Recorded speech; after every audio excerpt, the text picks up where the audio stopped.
Welcome to Lead Different, the podcast that redefines leadership and challenges the status quo. Hosted by Daniel Dominguez, founder and CEO of Why Not Leadership. This show is your compass to becoming a better leader through the power of self-awareness. Good leaders foster teams that are engaged, empowered, and energized. Join us on this transformative journey as we equip you with the tools and insights to lead different. Get ready to challenge the ordinary and embrace self-aware leadership. This is Lead Different. Subscribe now. Discover a new era of leadership. Lead different, because great leaders change the world. Hello, everyone, and welcome to the Lead Different podcast for this week. I am really excited to introduce you to our guest today. You know, often I bring you guests from all over the world, and they're amazing leaders who are doing amazing things for their companies or for the lives of their clients. Today, I get to bring you a local hero, somebody who I've known a long time. I actually went to school with him in high school. We didn't hang around with the same circles, but we have a lot of the same friends. And the older we've gotten, the more friends in common we have. He's the CEO of Youth Development Incorporated. He is making a difference for youth and families all over New Mexico, and I'm excited to bring him to you. Let me tell you a little bit about Robert Chavez. Robert Chavez is the CEO of Youth Development Incorporated. He is the embodiment of YDI's generational impact. When he was just 14 years old, he joined YDI's youth employment program, and today he leads the entire organization. As the CEO, he oversees programs in education, employment, training, and behavioral health that empower families and transform communities. He has a distinguished career in both state government, the private sector, and nonprofit leadership. He is dedicated to breaking cycles of poverty and creating lasting opportunities for low and moderate income communities. His journey really reflects YDI's mission of shaping brighter futures across generations. So without further ado, let me introduce you to my friend, soon to be your friend, Robert Chavez. Robert, welcome to the show. Well, good morning, Dan. Thank you for having me. It's always great to talk with you, to see you, and thank you for all the work you do, Yeah, well, man, it is truly a pleasure. You know, you and I joke that we went to high school together, and we've known of each other, right, for a long time. And then it's amazing how life works, and you know, we have this common history and common thread of both being Rio Grande High School graduates, and then meeting back up. You know, here we are, almost I don't even want to say how many years later in the executive world. We're both working in different roles, but have something in common. And I was blessed to be invited to speak at your pre-launch for your company's annual meeting, and we've had the opportunity to work a little bit together and see the impact that you are having on our community. Robert, has been incredible. I would love to start with, why don't you take us back to, we mentioned in the introduction, 14-year-old Robert. What was it like for you as a 14-year-old going to YDI? You apply for your first job, you get that job. Tell us about that. Well, yeah, Dan, and again, thank you for coming to our staff pre-service, talking to over 500 of our employees. I know some of them have really thought about, why not, right? And it's made them choose, why not put themselves in positions, right? But back to when I was a kid, when I was 14 years old, I played a lot of baseball, and one of my baseball coaches during the summer, right, baseball season said, "Hey, I want you to tell you about this organization. There's some summer jobs for you kids." And told us about it. He goes, "I don't want you guys to be out in the streets and getting in trouble. You guys could be working and earning some money." So I did that. So I went home, raised by my grandmother, Dan, I shared that with you, and told her about this opportunity to work. Of course, she was excited. And again, growing up, I didn't know the financial position of my grandmother and our family, right? I always had my needs met, but she was excited, and because again, it was financial help for me to buy my own things, my own shoes, my tennis, my baseball, support my baseball playing expenses that were needed. And so I went, and there's a barracks in the South Valley, went to YDI, walked in the door, said, "I'm here for a summer job." They said, "Okay, here's some documents you need to bring," and birth certificate, proof of age, family income. They gave me a list. I went home, did it, grabbed it, went back. They took me in another room, interviewed me, and after the interview, they said I was hired and I was going to have a summer job. And I remember that awesome feeling I had, and I didn't know until later it was a program and they were going to hire me anyway because of the being in the income range my grandmother was in, and that was the summer program was to hire youth, and but getting that first interview and the feeling of accomplishment and the confidence of walking out of YDI and saying, man, I have a summer job, it's good, what am I going to do? And it just brought excitement to me. I think that just introduced me to a world of work that I can earn money and buy the things I want and needed as a 14-year-old child, and things for my bike, right? I mean, just those things when you're 14. Those bikes were important back in those high school days, especially because you have to ride on the ditch and you get flats all the time, right? Exactly. The stickers are those things, those goat heads get you, right? But yeah, so it was a great feeling to be able to be young, and then they said, what kind of work you want? And again, loving sports. My first assignment working with YDI is at a community center, and worked for a gentleman named 𝘠𝙁, loved the work. And but having mentors in my life, they're like, hey, you really need to learn office skills, prepare yourself for later. Work park and rec is great. But so I went into working at the office at YDI, and every summer I would come back. They would hire me back, and as I grew older, they would I'd gain responsibilities in my tasks, and that led to more confidence in my work abilities, right? That I was just increasing my responsibilities at work, and so it was great. Well, you brushed over this, and I don't want to brush over it because I think these little experiences we have make a big difference. You didn't know you were an automatic to get the job, but the confidence that it gave you, right?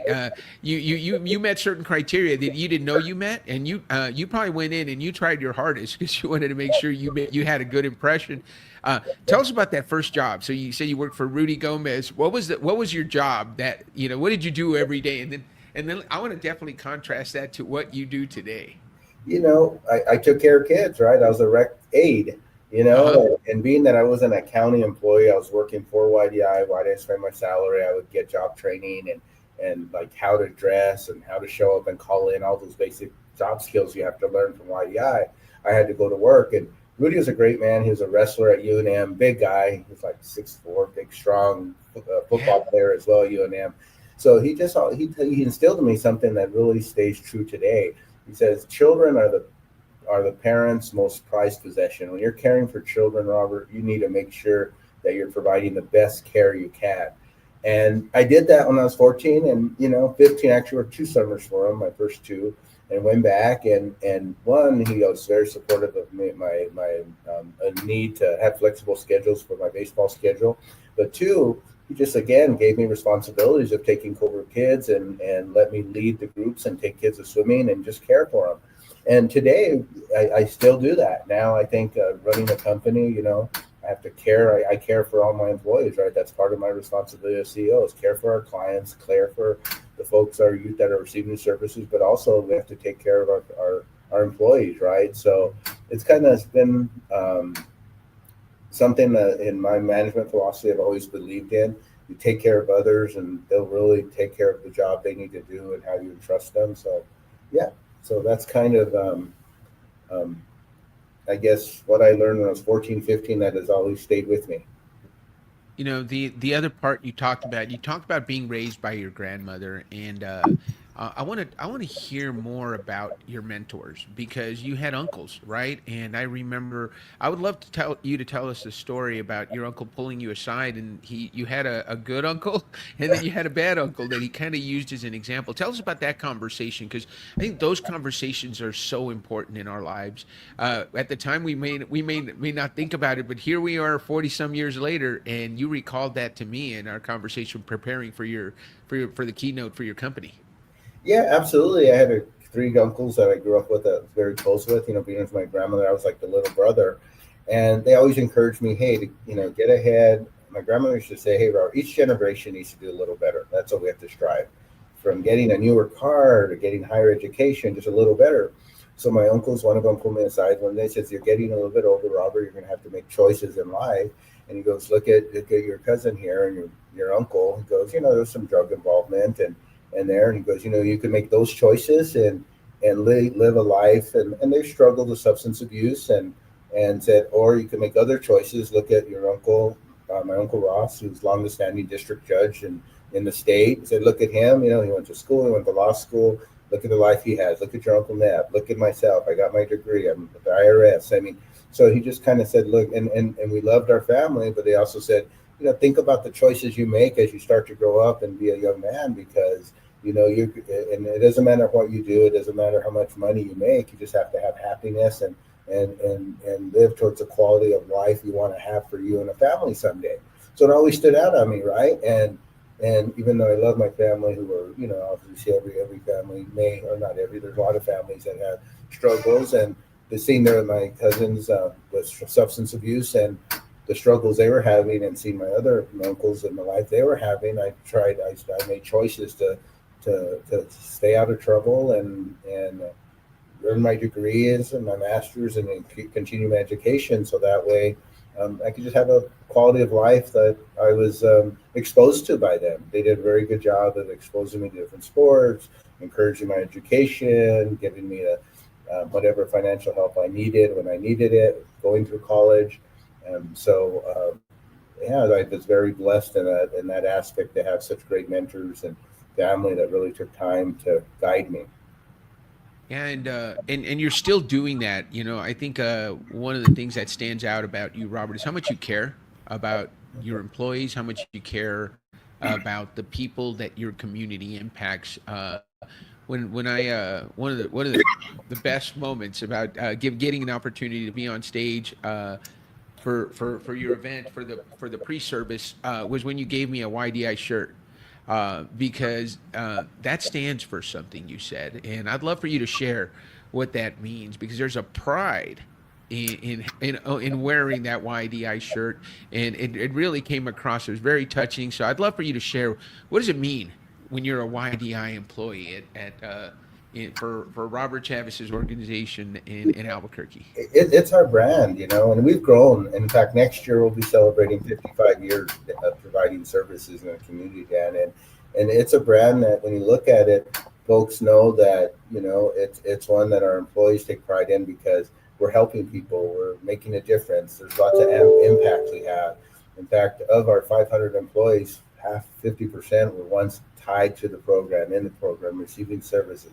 They may be a parent in our Head Start program, or a counselor, or someone like myself, and a young person. So for us, it's just a strong brand that, hey, you care. You work for YDI, and you care about your community, and you're going to care about helping people. And that's what, when we wear it, we say, hey, we're here to help you. We're not judgmental. We're here to guide and provide opportunities. I think all of us, Dan, have different opportunities that we were exposed to. And some have more and some have less. And for those that have less opportunities, we have to be there to create opportunities for them, to help them improve their lives, whatever that is to them and to their goals and where they want to be. So we take pride in our YDI. In fact, we've talked about it because over the years, we were a youth service agency. We were just working with kids, substance abuse and gang intervention. Those were the first programs under YDI's belt. And we learned early on is to help a young person, we really have to help the family. We have to really engage the entire family to make a difference. So we've grown to more of a family support services agency, because we work with grandparents who are raising grandchildren. We work with providing early childhood. We work with pregnant moms. We work with homeless individuals. I mean, we're so diverse in our services, but yet we don't want to change our brand, because it's such the community knows it. I can't tell you how many times I go to a meeting and someone will say, "Oh, I was a YDI kid. I worked this summer," or "I was in the shelter when I was a kid," or "I did this," because it's just been part of New Mexico and part of our community. It was we started in the South Valley of Albuquerque in Dead Man's Corner, and it's just a brand that's why we haven't rebranded and changed our name, because folks know and they connect with the organization, because either they've received help or they've had a family member that has received help in some way. And 55 years of doing the work, we've helped quite a few. There's a lot of folks that have done well with themselves. It's a little bit of support and guidance they've received. One of the things that you do, Robert, is make a difference. The other thing you do is you guys are very well supported. I was looking at the sign up list for your golf tournament in May. It is sold out a year in advance. The community really steps up. I had a chance to play golf with one of your donors the other day, and he says, "Hey, I said, I saw your list on the donor, your name on the donor list. He says, it's in my budget every year. It's something that I commit to, that's in my budget, because it's probably because you've made such a big impact. And I think it's a testament to the impact that you've made, that so many people in the community step up. These are not cheap seats to get into the YDI golf tournament, but you sell out year after year. So kudos for that. There's a lot of talk about government waste and government programs that are inefficient. I can tell you, as I look at the impact that you've had, and I look at the work that you do, and I look at the investment you make in your people, this is one of those programs that we're probably getting 10x, 15, 20x, maybe 100x return on investment from the families. What is it that you guys do that's so different, that makes you guys so effective, Robert? And great question. And there is talk, and there is, times when there's abuse out in different programs and support services. But what we do is we take our fiduciary responsibility very seriously. We're a nonprofit, but we have to run like a for-profit entity. I think our nonprofit is really an IRS status that we have, and it allows us some tax advantages and benefits. However, we have to be good stewards of the dollars. We have to make sure, and it's investing in a finance team, a well-qualified finance team that are going to track every expenditure. We have open books. We're audited because we have over 70 different funding sources. We're audited almost every week, and we just have to say, this is a public money, and you talk about the donor. Folks are entrusting us with hard money that they worked hard for to do work, and we just have to always remember that, and then having such an experienced leadership team, again, with high integrity and passion about the work, because any waste out there just impacts our families. So if we can run efficient, that means we have more resources to help our families, right? So we look at it as, we need to make sure we run efficiently. We have to be cost conscientious. We have to go out and have outcomes. That way our funders and our donors will see that we're contributing to why they're giving and why they're funding us. So it's a complex system, I believe. And when I talk with our team, it's like a pyramid. If you're an infielder in baseball, you learn to make a diamond to catch a good ball, you get up and throw it.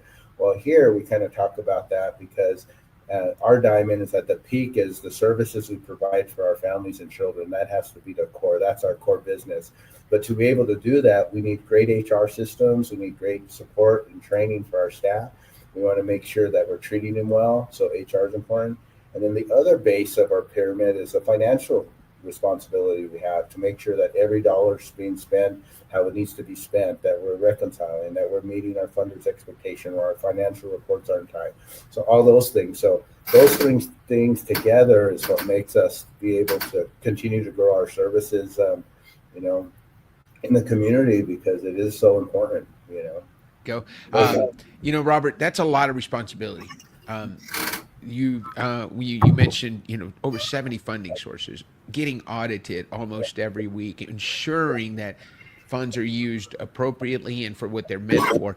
So there's a lot that goes into it. How do you keep track of all of it? And I know you have, and more importantly, how do you find the right people? One of the things that's really impressive about your organization is the tenure of the people. When we were at your meeting, I asked the question, who's been here the longest? And I thought 15, 20, 25, 30. We got to 35, 40 some years.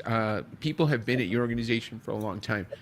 What is it that keeps people around that long? And how do you go about finding the right talent to do all these very critical tasks that have to be done on a daily basis?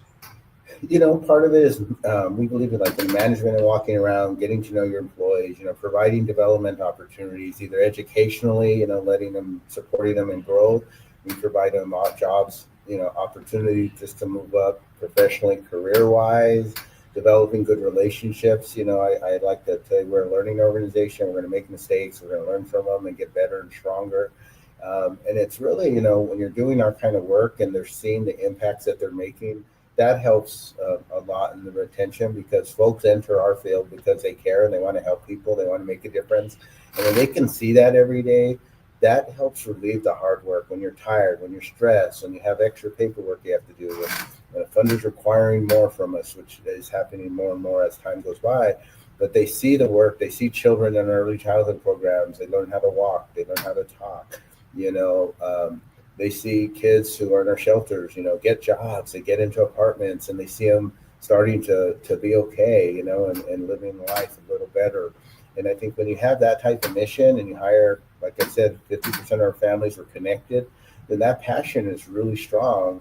So then it's, hey, how we treat them as leaders, how we treat our staff, how we work together respectfully. We have we care enough to confront an organization, and we say we confront each other, and the C stands because we care.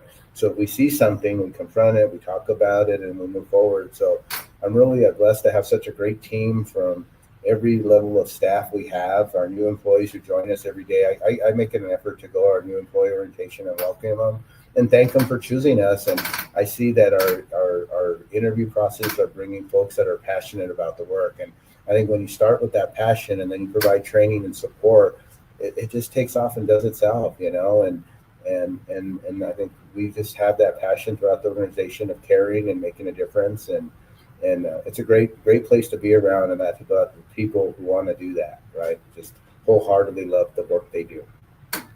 And there's been an evolution that you mentioned. This was a youth program at the beginning. It was we were helping youth, and then you moved to youth and gang intervention, but then you realized that there's more impact to be made if we can help the dad find a job, help mom find a job, help them with career training. It revolves around protecting that family unit and giving them support. What led to that, and were you around when that happened, and what impact, what led to that decision to get involved more with the families? Again, and I was early in my career before leaving the private sector and state government. So early when I was with YDI, there's probably only 40 or 50 employees when I was a kid, right? So right. Being around the management team, the founding CEO, Chris Baca, Deborah Baca, who's been here for years, Ruby Chavez, a lot of folks, they started seeing, and Deborah says it best. She says, Robert, we have to be like an onion, right? The core is the family, and we do all these layers around the onion to really make an impact. So that's kind of been it. It's comprehensive wraparound services. It's been like, many of the families we were working with, we do community needs assessments, we do individual family assessments, and we do individual assessments to see how we can support families, youth in our communities.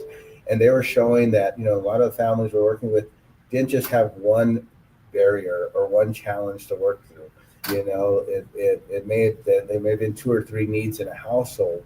So then what we were looking at, back in the early 80s and 90s, it was like, okay, who's out there? Who do we partner with? Which we have many wonderful partners. But if not, if we would see gaps, then we would go out and try to find ways and financial resources to close the gaps. So it's just building that onion of services, because every family, every youth that walks in, their circumstances are different. And, we hope that we could solve and help them completely, but we have to leverage a lot of community partners, and our funding and agencies have resources, but it's how we support them through those and work together to help the family and ultimately just help improving our community for everybody. Makes sense. That makes a lot of sense, Robert. How that evolved and how you've done that. One of the things I definitely want to talk about, both you and I went to a school at the time, and I don't know what the current statistics are, though we went to a school where only about 30% of us graduated, 30% of freshmen. I remember my freshman class was 1,000, and there were 315 in our graduating class. Your class probably saw similar attrition. But you said something when we were talking about those numbers. It said, the thing that we get, if you graduated, if you were one of that 30%, because my wife, who went to one of the private schools in town, she's always amazed at how well a lot of my friends that I went to high school with are doing. And she's like, when you hear about that school, you hear about Rio Grande High School, and that only 30% of kids graduate, it doesn't seem like they would be doing so well. But you said something that really stuck with me. You said, if you can make it through, there's a certain grit, there's a certain toughness that you develop to get through and finish high school, that most of us went on. You went on to college, and you played baseball in college at New Mexico State. So yours was a different experience than a lot of the kids that came out there. What qualities do you think you developed as a baseball player and as a student who graduated from in a tough environment, and how has that helped shaped you as a leader? I think it's, I love going to Rio, and I think I was very blessed. A lot of good schools in our community, and for me, I think it was being exposed to such a diverse community, right? Going to Rio Grande, I had friends that were well off financially, and I had friends that weren't. I had friends in my coach situation. There were folks, there were, you were vulnerable to maybe making poor choices and making good choices, and it's just, I think when I look back, it's just being able to build good relationships, work differently with many different individuals from many different backgrounds, either culturally or economically, and being able to, sometimes face your fears, at school, right? So it was I think a time for me. It just kind of helped me develop that, just being different's good, and there was a lot of mutual respect growing up of the students there, and I believe it's still there. We do some work there that they're great kids and just need opportunities, so yeah, it's I really enjoyed being a Raven. In fact, I think this weekend they're having like a 40th all reunion that's coming up, and even when you leave Rio Grande, you get to have that. You're kind of your own big fraternity of a bond. No, I went there. I'm from South Valley. I went to Rio Grande. So you just kind of never lose that connection. It's like, I don't know if it's my wife recently told me, man, when we go to your reunions, you guys talk like time never passed. You just have that friendship that you see each other, and it's like it's a different relationship that I have with a lot of my good friends that we still talk today, right? Just kind of just get that bond for some reason. Tell us about your experience as a Division I athlete. Not too many kids get an opportunity to go and play the sport they love at a high level. So you got to play baseball at New Mexico State, and you're one of 3 people that I'm working with recently that are all New Mexico State baseball alums. So there's got to be something to it. What are some? Tell us about that experience. How it's shaped your leadership. What did playing baseball at the college level teach you, and how have you used that experience? For me, it was I never thought I could do it. Here we're talking about the why. You do the why and why not. I never really believed I could. I played a lot because I loved the game. I grew up with it, and I just loved playing. And at the time, I wanted to continue playing, and one of my good friends said, "Hey, he was already an Aggie, and he's like, you should be playing here. You're better than some of my teammates because you need to be there." And so I went, and I wasn't a scholarship player. I went and I walked on, and I remember sitting there in the dugout, and I was a shortstop, mainly in high school, outfielder, kind of utility. I didn't pitch a lot in high school. I pitched in summer league, pitched a lot in my little leagues and stuff. And one day I was sitting in a dugout, and they needed one of their pitchers got sick, and said, "I need someone to throw strikes." And I said, "Coach, I can pitch." And he goes, "What was your record last year in varsity?" I said, "Well, I didn't throw much. I threw relief." And they go, "Okay, this is our juniors and seniors and our recruits. Just get up there and throw strikes." So I get up there, and the first ball, second ball went to the fence. And back then, and maybe it's still, you talk a lot of smack, right? You kind of give each other a hard time. So everyone's like, "Oh, look." They started talking, so I got up there, and I was like, I'm not going to just let these kids do that. They're not as good. Yeah, I'm just going to throw like it's a game. And I threw it, and I remember the senior saying, "Man, you're throwing a lot of pop. You're hitting at 85. They're throwing hard." And I was much thinner and small, still South Valley guy, and I walk off, and anyway, so then a couple days go, and the cut list comes out, and one of my roommates is a recruit from Redlands, California, comes out, and we go look at the chart, and we look at the list, and my name wasn't on there, and I thought I got cut. I said, "Oh, I guess I didn't make it. I wasn't good enough." So my heart, it was a dream. My heart fell, and later on, I looked later and he goes, Rob, you're down here with pitchers. So I went to talk to Coach Ryan, was our head coach at the time. He came from the National organization. I said, Coach, you have me down as a pitcher, And he goes, well, Robert, I have a lot of infielders. If you want to be an Aggie, you're going to have to pitch. I was like, hey, I would have been an equipment manager. But it was such a great experience, the bond, the friendships you make, we see each other, in fact, 2 years ago, a friend of mine, Orlando Grego, Coach Grego from Rio, great guy. He's the one who encouraged me to go out and play. He had a alumni baseball gathering at his restaurant, and it was just great to see guys, and you just learn by hard work, right? You get on the field and going up, showing up every day. You're working hard. You're supporting each other, and when I look at being a learning organization, when you're on the field, you put the best nine out there. And when there's an error, you learn from it and move forward, and you get stronger to win the game. And that's the same kind of thing here as a leader. You pull your best team together, and you learn from things that are going well. You celebrate your successes when you win those games. We would have to celebrate and be happy and encourage each other. So there's a lot of things about sports that I think for me have helped me in my management of how I work with people, because it was a very fun time, to be able to play and travel and meet a lot of students and be really engaged at that level. It was just a wonderful experience, and it's a bond. Like I said, we see each other as a former Aggie player. We just talk, and it's like time doesn't go by. And it just showed me that if you work hard, things can happen.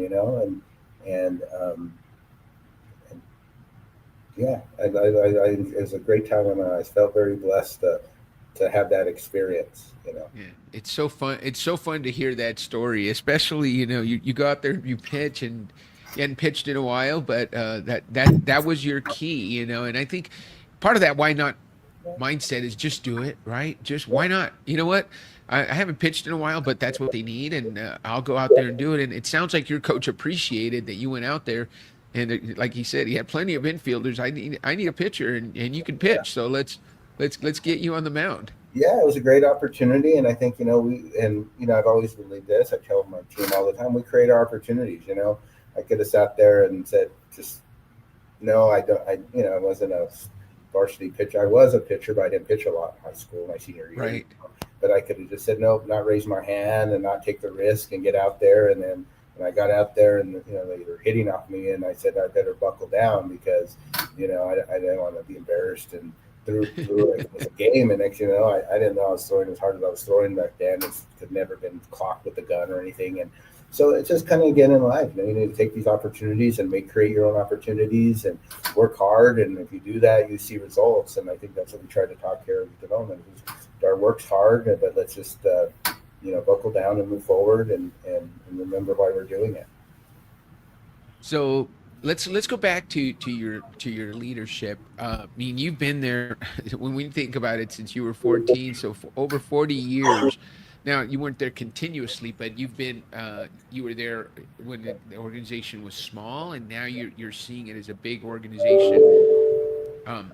If I was to ask someone that knew you as a young leader and knows you now as the CEO, what's the biggest change that you think you've made in the way you lead? I think the biggest change I made, I've learned over time is know, kind of sense and know how much time you have to make a decision, right? And when you need to use your resources a lot more. We can't as leaders do it all ourselves, right? When do we bring in others to help us, and when do we bring in the skill sets that we don't have, and we should recognize those skills and work with those skill sets that make us stronger as a team, and be able to let go and let your team do the work, right? And so forth. So I think when I was younger, I wanted to do everything. I wanted to learn as much as I still want to learn. I try to learn something every day. But when I was younger, I always felt there's a lot more responsibility that I had to do it. And then as I grew professionally, and then as the organization grew, there's times that decisions, there's times you have time to think through decisions a lot more and get more research and data and make data informed decisions and use your data to make it. There's times you still have to make quick decisions. But I think, when I was younger, it was more, hey, let's just roll up my sleeve, let's just go. And now, because, we just, we live in a different world than 20 years ago in regards to the legal aspects, everything else that's regarding that, there's times we have to slow down really gather more data or bring in the experts to help guide us in the decisions we're making. And that's okay. You don't have to do it all yourself, That's why you have teams, So that's I think that's one thing that if I look back, that's what I've changed is before I just wanted to do all the work. And now I still want to, but I have to remember, especially as getting older and going to want to retire sometime, that I have to allow the other folks to learn as I did. And that's a good thing for us when other folks are learning and following and supporting them as they get up. So I think I've tried to do more of that, and as I've grown professionally, it's just mentor, provide guidance, and so forth. That's great. That brings to mind, I definitely do this with every guest, and I apologize, I haven't done it with you, Robert. I want to make sure that our listeners know your why operating system, because that helps them understand, how you lead and why you do the things that you do. But it just came up as you were sharing that example. And sometimes there's a time limit, right, to a decision. So you want to give yourself, sometimes you have a lot of time to examine and discern, and sometimes you have to make quicker decisions. So Robert, your YOS is better way, clarify, and contribute. So what we know and what you've already talked about is you're constantly looking to improve, make things better.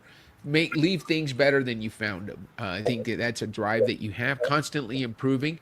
But your how is clarify, which we know can sometimes slow you down, because your need to make sure things are clear and to ask all the questions can sometimes slow down that decision process. What we know is you're going to ask all the right questions. You're going to make sure that we cross our T's and dot our I's as you ask those clarifying questions. But as you said, sometimes that can take more time than we have. And so you've learned there's times when, I'm going to give this to someone else to analyze and give me their recommendation, and then move forward at a faster clip than maybe I would take it when you're doing it all yourself. And then your what is to contribute, and that comes across for sure. You're here to make a difference. And throughout the interview, I've heard the ways that you have found to make a difference for the lives of not only the people you serve, but the people who are under your employ and whom you manage and direct and guide. Tell us about how that has changed. I know you've known your YOS. We just went through a review session. In terms of your knowledge, I remember it very much resonated with you. What have you done differently since discovering your full YOS and implementing it? When I did, as you know, I took the Y assessment twice, and I was very pleased that I had the same results. Sometimes when you take the type of personality tests or assessments, I always wondered the credibility. So when I took it a second time and had the same thing, same assessment of my why, the better way, the contribute, the clarify, as I did like 10 years ago when I took it with Dr. Sanchez, I was like, okay, it's valid. And for me, what I've done differently, and it's more of what my team has done, right? Because they now knew that when I ask questions, I'm just trained to ask questions, not because I don't trust what they're doing, not because of I'm just being difficult and I'm trying to learn more, or not because I'm micromanaging. They just know I'm just trying to learn myself, trying to gain clarity. And I'm doing that so I could help and use my skills to help contribute to what the outcomes need to be. So I think for me and for my team I've worked with, it's really helped us kind of say, hey, you know what, it's just, it's created a better product in many ways and taken away some of the stress in conversation, because they know it's just my personality. It's, hey, I just want to know how I can help, and I'm asking these questions, so I want to make sure I know how I can help support you by clarity. So I think it's kind of helped me understand that a little better. I was like, wow, that I do those. I do ask questions, and I always thought, boy, I'm not being difficult. But now I tell folks, this is my why, right? That's just how my DNA is for whatever reason. That's how you're wired, right? Yeah, that's how I'm wired. And I think it's helped my team and we work just a little more effective about, okay, this is why, this is what we do. In fact, we joke about, when you shared it with all my team, right? You said, okay, now if you want Robert to do something, this is give you some advice based on your why. And I've had a couple of team members come in and say, hey, I did everything Dan told me. I have to say yes. I have it on my desk. I have an easy button. And one of my staff said, okay, I did everything. Press the easy button, say yes. But I still had to ask and learn. Sure. I think that's important. No, and I love that people are using it, because at the end of the day, and one of the things they forgot, one of the things I make sure when I talk about the leader, and I'm doing this next week with another company in town, I always say, yes, this, Robert wants it better, he wants it clear, and he wants it to contribute. And if you check off those things, he's likely to say yes. But I also warned him that if you have a bad idea, it's a bad idea. Robert's not going to say yes, no matter how you present a bad idea. That's not always going to give you the go. But I think you give it the best. And I think the point is, you give it the best chance of surviving Robert's filter. Show him how it's better. Give him clarity. Answer all his questions, and then make sure you show him how it's going to contribute to the good of the organization. And he's more likely to say yes. And I think when we know that about people, and we can use it in a respectful way, I see it. A lot of people say, our good friend Jerry Lujan says, it's almost an unfair advantage when you know that, because you know exactly how to talk to people. But I think of it even more so, it's respectful. Why would I talk to you in a different language than you want to hear? I want to talk to you in the language that resonates with you. Yeah, and then I also feel like, having the title of a CEO, I said, that's my work title. That's what I do. That's based on responsibility. It's not who I am, right? I'm Robert. And I think for my staff, when they're coming in, some of my less experienced staff, right, or younger staff, they say, I'm going to the CEO's office. So it's not the principal office, but there used to be this little more stress. And after your presentation, I've seen where, hey, they come and they know I'm questioning for my own intent to learn and grow and how I can help, versus I'm questioning and they feel like they're in the hot seat, right? And so it's created a little less stress for some of my staff. And they love my yearbook picture you showed too. That's broke the ice across my organization when they saw my high school picture. But anyway, it's been able to just be a little more relaxed for folks, first time wanting to come in with ideas, because and it's made it a little easier for my staff and made it to interact in some ways, right? So yeah. One of the things I like to talk about, Robert, I'm going to just ask you to go back to a time, whether it was your time in the private sector or at YDI when you were a young kid, or when you came back. What's a time where you felt like, man, this when you made a decision and maybe it didn't work out really well, and you felt like giving up, but you didn't, and you persevered and you had a great outcome. Tell us about an overcoming an obstacle, any time in your career, and how you handled that. Great question. Let's see here. Let me think through that one. That's not. I would say most recently, we saw a community need, and I pulled my team together, and I said, there's too many of these young people that are experiencing, there were kids, and I'm just very transparent. There's kids still talk to about sleeping in CYFD offices, and got with my team and said, hey, we need to try, can we help in any way? And they said, hey, we could work together. And CYFD staff that I've worked with, very passionate, care about their work, hardworking individuals. They're in the field to help people. And yet they just, because of the shortage of foster care parents, we're having kids sleep in the office, in which, again, some of the staff were, for the state side, didn't sign up for that type of responsibility. So I went to the state, and the secretary at the time, who recently retired, was very wanting to make a difference. And she goes, what could we do? And said, hey, we're willing, through help support, Congressman Stansbury had helped us get some capital money to purchase a home. I said, we could purchase a home if you do operational homes, and instead of these young kids sleeping in the offices, we'll hire clinicians and we'll hire behavioral health technicians that are trained to try to offload that. And great idea. The state said, hey, we need a help and we want to make a change for these children. Let's do it.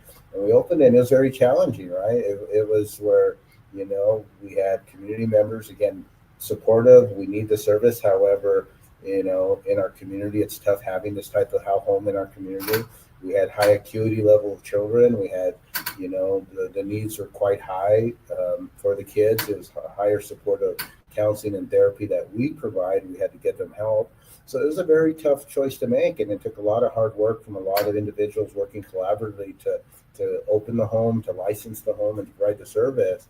But now, now my staff were calling the offices last week, and they didn't have kids for us, right? So they've been increasing foster care families, but then they've also been able to provide us kids that maybe aren't ready to be in foster care. And I had a individual visit the home a couple of weeks ago, and I received a message that said, "I am so glad I visited because you showed me that there's hope for these children, and you made a smile on my face by what I saw going on." And I think, looking back, that was a tough. It's the work is hard. It was tough to open it. It was tough to get through and stabilize the home, and the community has said, some of our most vocal critics, I received an email saying, "Hey, there hasn't been any issues of noise complaints. There hasn't been any issues, at the home that early on there were."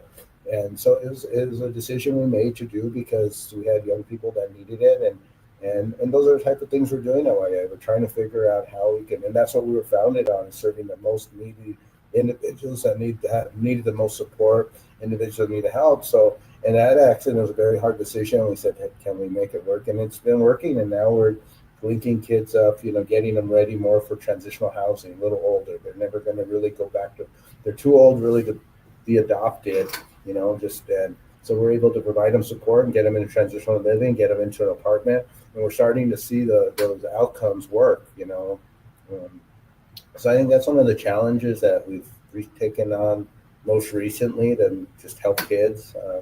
But it's been a great team, from our clinician, our therapists on site, the staff who are there doing the work, 24/7 care for these children who, they're victims and they have trauma that they have to deal with, and they're acting out because of trauma that they were exposed to, right?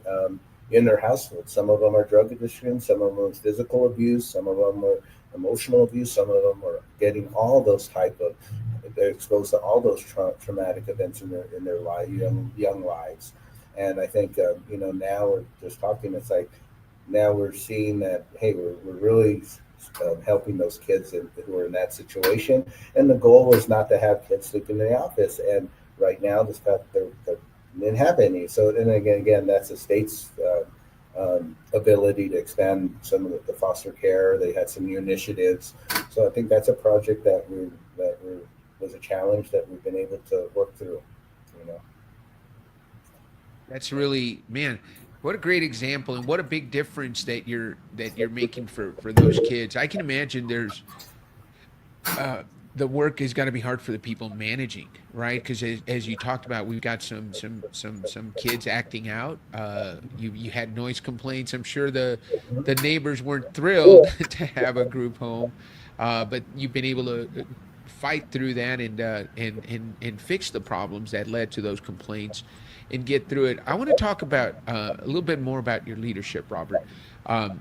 Yeah, and this as a baseball player, and you've probably done a little bit of baseball coaching. I know your son's your son Isaiah is a good baseball player, and one of the things about being a coach is you can't help, right? You probably can't help but watch a baseball game and see things that people are doing and be like, oh, they should be doing this, right? Well, it's the same thing being a leadership coach. I can't help but anytime I watch leaders in action, I can't help but see, okay, what could they be doing different? And what's exciting about seeing you is there's such a good, genuine connection that you have with everyone. I had a chance to speak to multiple people in your organization prior to and after the event that I participated in. And it's clear that you're a compassionate leader. You're a leader who cares. You're a leader that people want to follow because you have credibility with all your years of experience. And I think the evolution that they've seen in you, they've seen you grow. There are people there there's people you used to work for, right? That now you're their boss. And so and I know that from the military, right? You sometimes go from being the person that you're amongst your peers, and now guess what? Now they're working for you, and that happens in corporate also. Those are all tough transitions to make. First of all, kudos on being a tremendous and positive leader who people look up to. What do you attribute your growth to?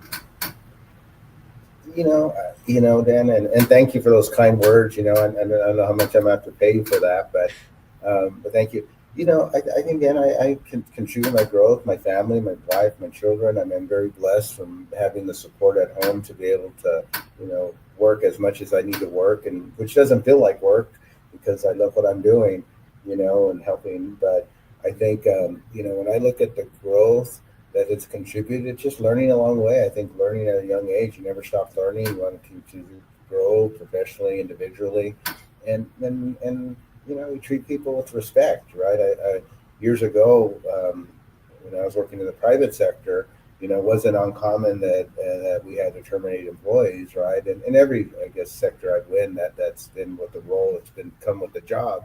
But it's like you could do it respectfully, you could do it with empathy, you can do it where they understand, you give people opportunity to correct it. And when you reach that stage, you've given them enough where they could have not been in the situation, but unfortunately they have been. So I've kind of learned that throughout the way. It's just, just speak people respectfully, and you communicate and be transparent and honest, and not be afraid of having difficult conversations and dialogue.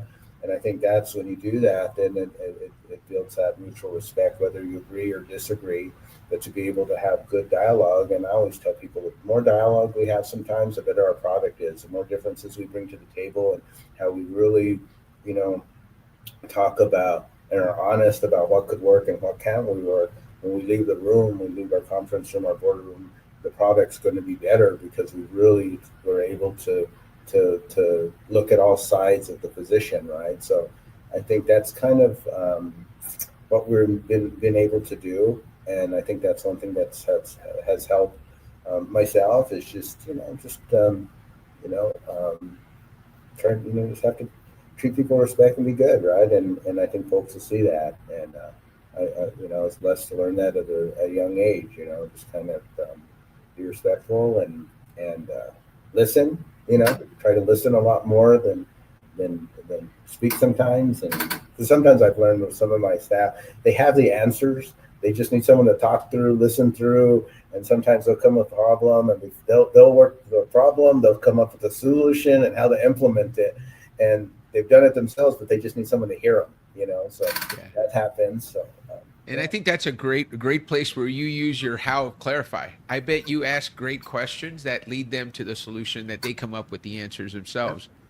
Yeah, because I always say, as a leader, you can gain outcomes by choice or compliance. And I always said, if we give more by choice, their passion is going to be stronger than compliance, right? I could write policy and say, hey, this is going to be this is the action if you don't follow this policy. Right. We get folks to see the why are we doing it, and understand that, and they choose to do it. Then again, they're going to have a different passion by choice, right, versus compliance. So I always, again, that's something I've learned through time is, you can talk through, and through dialogue, you can get that choice to happen, and then you let them go, and then it's just a stronger passion in the work when they get to own what they're doing. Thank you so much, Robert. What a great answer. Thank you so much. What do you say we end the show on that note? Why not? Why not end? I love it. Thank you so much, Robert. Thank you for being on. We want to make sure I get this. Where do I know this podcast is worldwide, but if you're in Albuquerque, you're in New Mexico, and you're a family or somebody, or somebody that's in need of your services, where can they go? Dan, I always tell folks the best place to go is our website, ydinm.org, because we have an Ask Help button. We have all our resources there. It's up to date. We have many different programs that help in many different ways. So that's usually the best place to really start with, because you can, with a click, enter your information, and we'll have folks get back to you. If not, we're in 16 New Mexico counties, right? Each county we offer different services. But our main office in Albuquerque is Central and Carlisle. You can't miss us. We have 32,000 square feet facility, 150 employees here a day. And so you can always walk in, and we consolidated offices so we can, someone can walk in and need early childhood and get it. They can walk down a couple offices and get their high school diploma. They can get connected with jobs. So it's kind of like a hub for us. So they could come to our office and walk any door and tell what they're doing. But But really the best place is to start with our website. It has all the information of the type of services they may need help with. That's fabulous. So ydinm.org. We'll make sure and include that in the show notes. Robert, it's been a pleasure to number one, interact with you, reconnect with you, to have you as a leader on the Lead Different podcast, and to share your story, share your leadership examples with our audience. I want to remind you guys, if you're listening and you're listening and you learned something today, please make sure and leave a comment.